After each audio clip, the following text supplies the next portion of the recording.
You want to support Roland Martin Unfiltered? Be sure to join our Bring the Funk fan club. Every dollar that you give to us supports our daily digital show. There's only one daily digital show out here that keeps it black and keep it real as Roland Martin Unfiltered. Support the Roland Martin Unfiltered daily digital show by going to RolandMartinUnfiltered.com. You can make this possible. 10 leading Democratic presidential contenders took to the debate stage last night at the Tyler Perry Studios in Atlanta.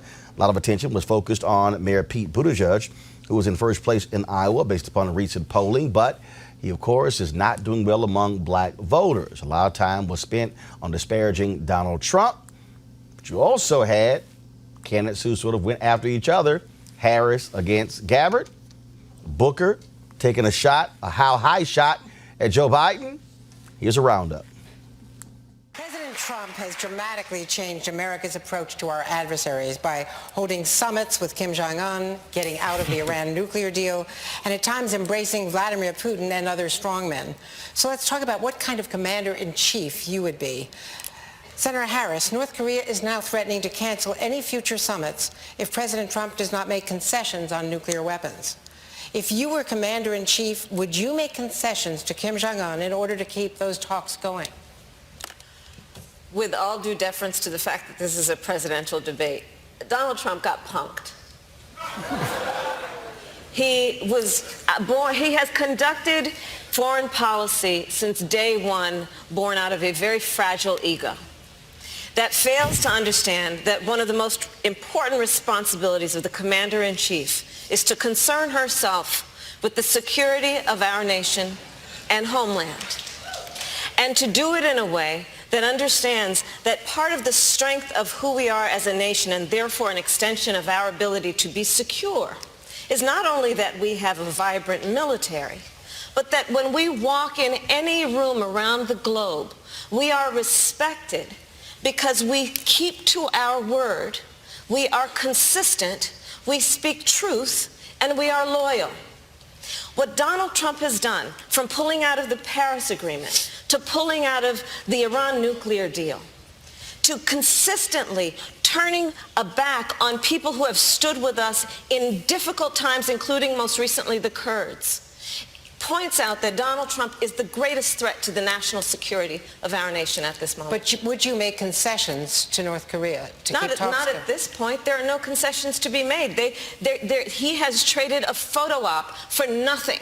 He has abandoned, by shutting down the operations with South Korea for the last year and a half. So those operations, which should be, and those exercises, which should be active because they are in our best national security, the relationship that we have with Japan, he has in every way compromised our ability to have any influence on slowing down or at least having a check and balance on North Korea's nuclear program. Senator Harris, this week you criticized Mayor Pete Buttigieg's outreach to African-American voters.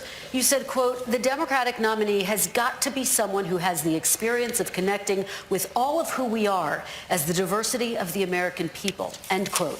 What exactly prompted you to say that, Senator Harris? Well, that was asked a question that related to a stock photograph that his campaign published. But listen, I think that it really speaks to a larger issue, and I'll speak to the larger issue. I believe that the mayor has made apologies for that.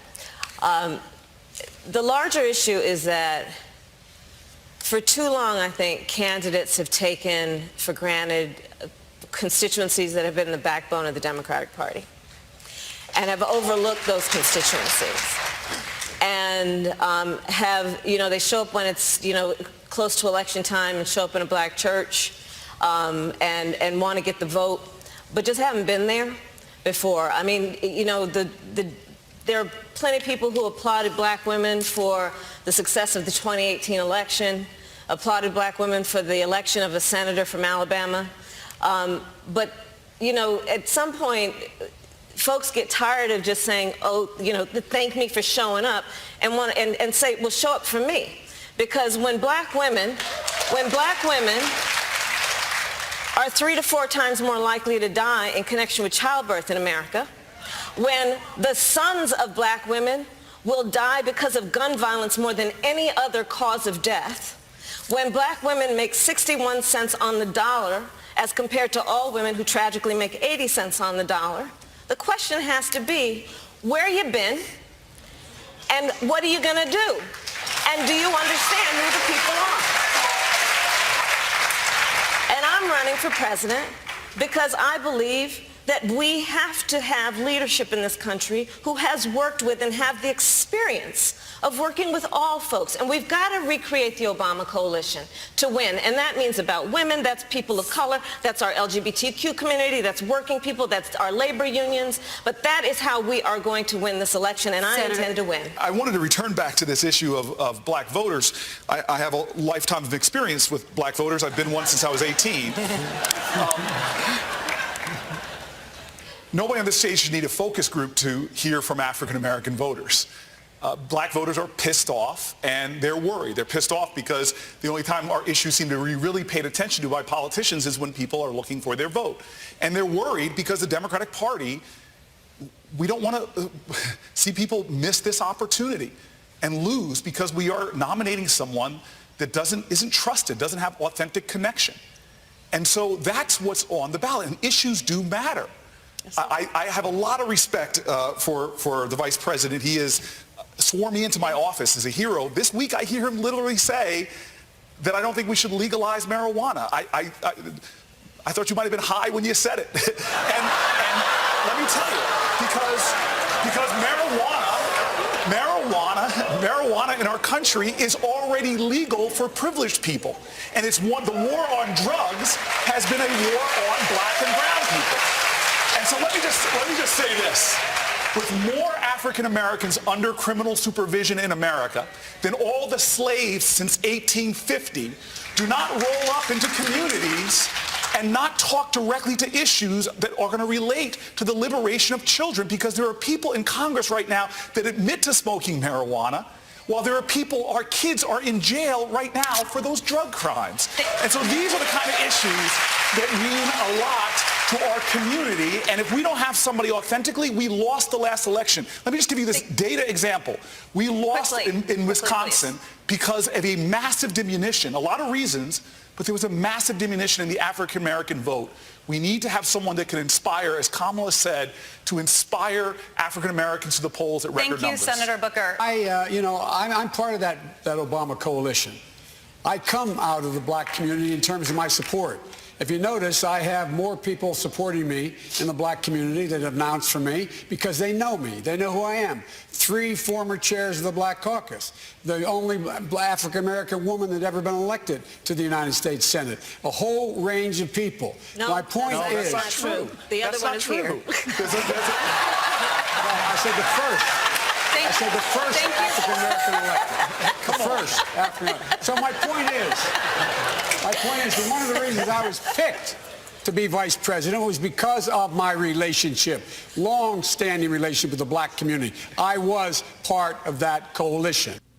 All right, folks, there were some other issues that came up as well. During, of course, Greg Carr, Chair, Department of Afro-American Studies, Howard University, Lon Victoria Burt, NNPA. Greg, I'll start with you. I think probably out of all the previous debates, this was probably the strongest night for Harris and Booker. Wow. I mean, I was thinking about Warren. The more Elizabeth Warren explains her policies, it seems to me the better she looks when people get past the shock at the beginning. And Bernie's going to be Bernie. But yeah, I think you're right. And that exchange you chose to show us, and I was asking you how that played in the room.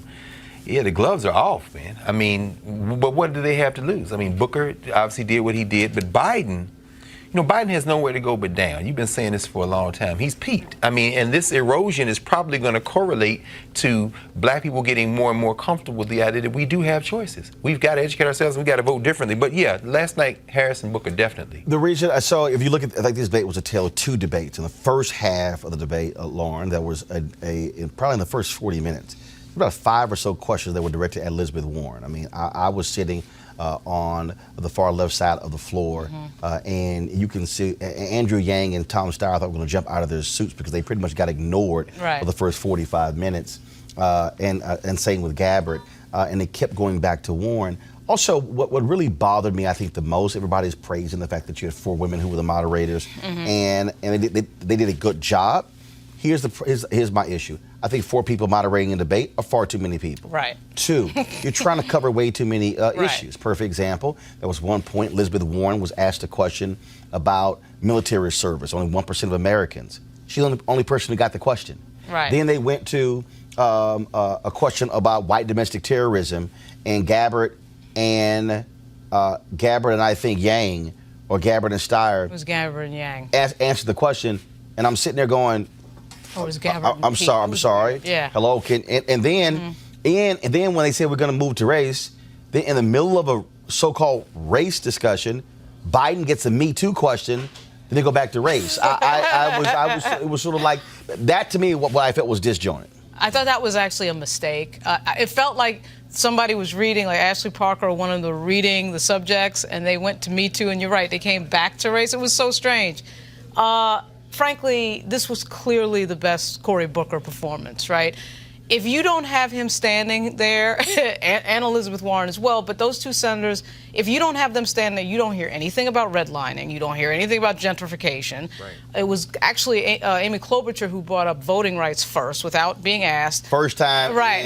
According to Art Gurman, the first time in 32 debates that voter suppression or voting rights came up in the debate. And not because she was asked about it, because she brought it up. And it was the same thing with Elizabeth Warren. She brought up redlining because she brought up redlining and housing. Luckily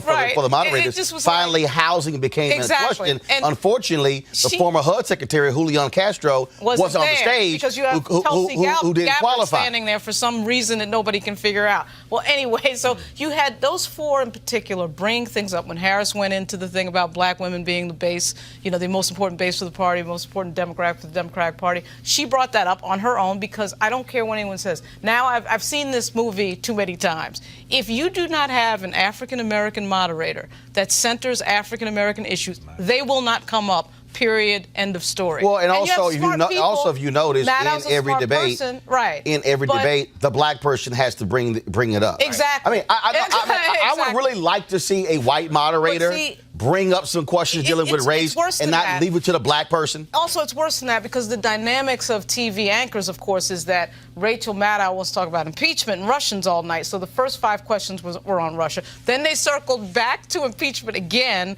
Then they did North Korea, China. So we end up talking more about foreign policy than we do domestic, which I think inherently, black or white, is problematic. And so you need not only a black person with a pulse beat, you need somebody who will center black issues. Because we've seen a few black moderators that did not center anything black. Okay, I mean, it was. I mean, first of all, Buttigieg mentions Maynard Jackson in his closing statement. Right. As a local leader. It was even then. I'm like, and first of all, his staff did a good job of briefing him on the issues. But the thing that still bothers me when we have these debates is that you have moderators who are not paying attention to where they are. How are you sitting in Atlanta? How are you? No. I'm about to go even more specific. Right. Yeah. How are you sitting? Right.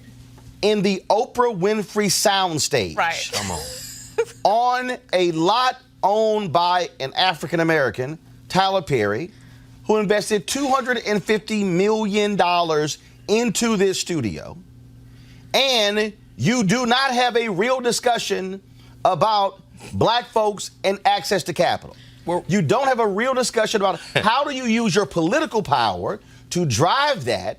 That's part of Buttigieg's plan, okay, and some of the other candidates as well. And you have examples of Maynard Jackson, African Americans getting 0.0012% of all city contracts. Right. He becomes mayor in 73, and look what he did with the airport. And then followed by Andrew Young, followed by Maynard Jackson, followed by Bill Campbell, Shirley Franklin, Kasim Reed, now Keisha Lance Bottoms. And same thing in the TSU debate. Literally across the street from Texas Southern University was the CUNY Homes, a public housing complex. Right. How do you, and that's what it aggravates me because, you're over here in North Korea and China and Venezuela when there are substantive issues. And I dare say the most interesting part of the debate is when they were talking about black stuff. Exactly right. And it got cut Right. off. Go to a break. Right. I'm sitting there like, oh my God. So wait, No, we saw yeah. the same thing at NABJ. Well, I think it was Kirsten Welker, wasn't Right. it? I mean, Who kept we saw asking that Hillary Clinton about the damn emails. About the emails, right? And that's why I'm saying there needs to be a come to Jesus behind the scenes where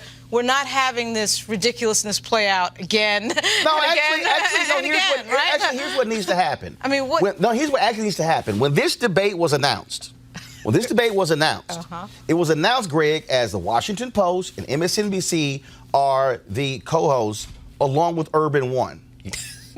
And where's the Urban One? Precisely. Now, in the first two, first of all, y'all, I ain't hating, I'm stating. In the first press releases, Urban One was supposed to air it on their Radio 1 stations and then put it on their digital properties. The last several press releases, I heard them mention Urban One. Right. Last night, when they came out and announced who was presenting it, Urban One wasn't mentioned. Here's the fundamental problem right here. The Congressional Black Caucus, they've got their debate coming up on February 25th in Charleston, South Carolina. I had a conversation with some of the CBC members last night, and here's the issue. Part of the problem is that you have these 8 black cable networks that are sitting on their asses on the sideline and not being engaged in the game. Very much true. I will name them again. You have black-owned and black-targeted. TV One, sister network is Clio TV. BET Her. You have Revolt, you have Aspire, you have Bounce, and you have OWN.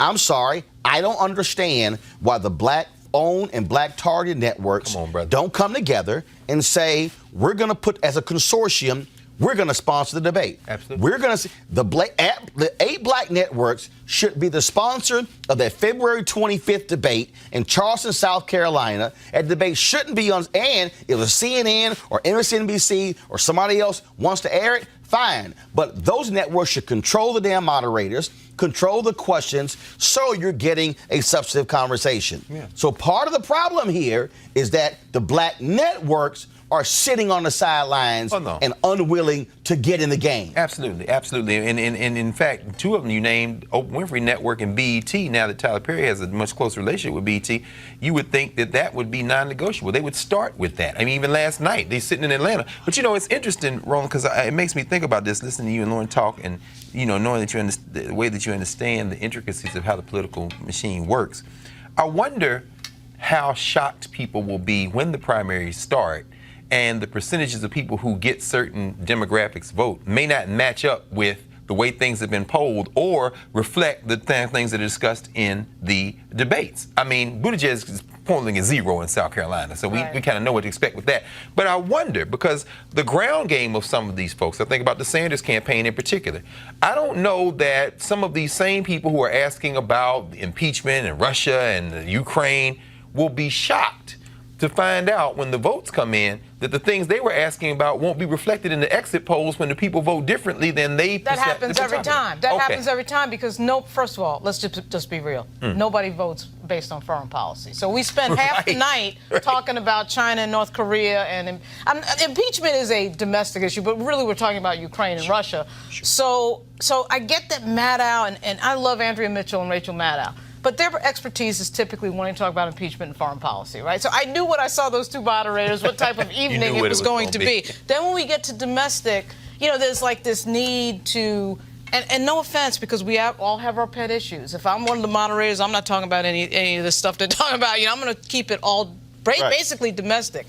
But you knew, too, with 4 female moderators, you're going to get a Me Too question. You're going to get a women's issues question. Reproduction rights. It's all good. And but you're in it. And I have no problem with that. Right. But again, I don't either. But the city you're in, the number of black people who were sitting in the room, and yeah, folks, I'm there on the floor. Sitting on that floor was Congressman John Lewis, Ambassador Andrew Young. You had state reps. You had Thurman, of course, who is over the county there, county CEO. You had the district attorney there.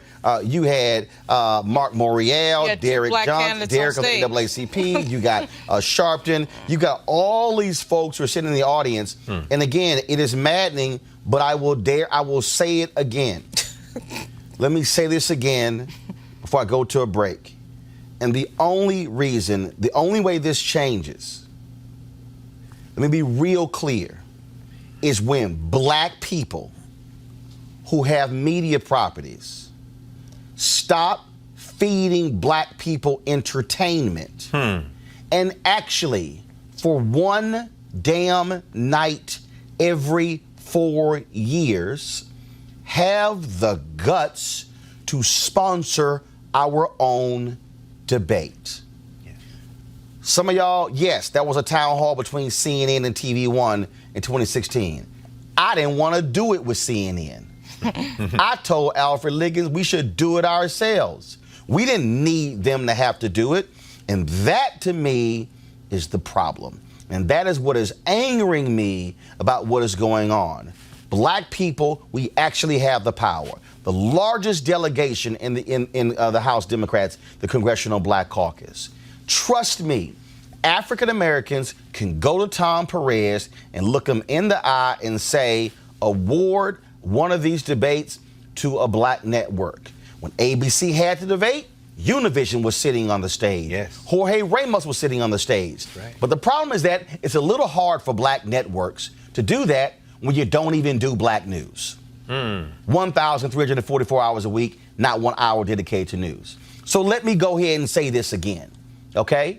We cannot blame the Democratic Party for black networks not sponsoring a debate, because they turned the debate over to the networks.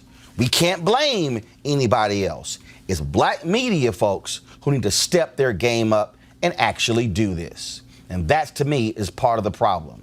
And you're going to see, and you would have more questions that are being asked, and it wouldn't be filtered through a mainstream media prism, because even when the CBC has that debate on February 25th, because it's not going to be black media actually conducting it, it's going to be filtered through a mainstream media prism. Wow. And if there's another story that's a big story that day, something blows up in Europe, guess what's going to be the lead questions? Those particular issues. And folks, that's the difference when you have black folks who understand their power. And trust me, all you black networks, you can live without your entertainment ratings for one damn night every 4 years. It's not going to somehow destroy your business model if you can't show a sitcom or an award show or a drama or a comedy for one night every 4 years. It's only our country. All right, folks, back to that Roland Unfiltered video in just one moment. All right, folks, let's talk marijuana. The folks at marijuanastock.org have already reached more than half of their funding goal for this hemp CBD investment. That's right. If you want to take advantage of this opportunity, you need to do it now because it won't last much longer. Now, if you don't know, I'm talking about the hemp plant, the good cousin to marijuana, with a much higher concentration of CBD. That means hemp gives you all the medical benefits of marijuana without getting you high. Also, if you don't know, hemp farming is now legal in the United States, creating one of the largest commodities worldwide. Now, it's an investment opportunity for all of you, and that's where the folks at 420 Real Estate come in. Their business model is simple. They buy land that supports hemp CBD grow operations and lease it to licensed, high-paying tenants. That's right, they are hemp CBD landlords, and you can get in on the action. As hemp continues to change the economic landscape, 420 Real Estate is allowing you to chase the American dream. The best part, you can invest in this crowdfunding campaign for as little as $200. That's right, anywhere from $200 up to $10,000. To invest, go to marijuanastock.org. That's marijuanastock.org. Get in the game and get in the game now. Now back to your Roland Martin Unfiltered video.